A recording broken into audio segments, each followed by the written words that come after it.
আমার আর তো টেকা নাই, এ কারণে আমার ফুতে আমার এই যে মাটায় ব্যাংকের মাঝে টেকা জমাইছিল, কইতেছে আম্মু ব্যাংকটা খুললে লাও, টেকা যখন নাই ব্যাংকটা ভাঙ্গে লাও, ভাঙ্গে দেখো কত হয়। নিজের বাচ্চা ওই যতই হোক ফোর কোনোদিনও আপন হয় না, কিন্তু নিজের বাচ্চায় কোনোদিনও মারে কষ্ট দেয় না।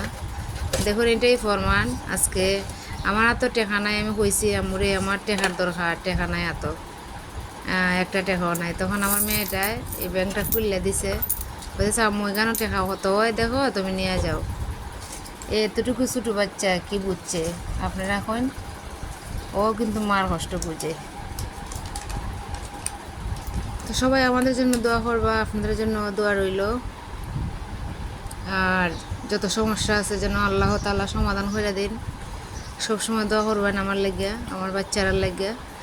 আপনাদের জন্য আমার দোয়া আছে। তো দেখি এখানে কত টাকা হয়। জানি এখানে বেশি টাকা হবে না, আর বেশি দিন হয়েছে না আমার প্রতি ব্যাংকটার মাঝে রাখে টাকা, খুব অল্প দিন হয়েছে। তো দেখি কত টাকা হয়। সবাই ভালো থাকেন, সুস্থ থাকেন।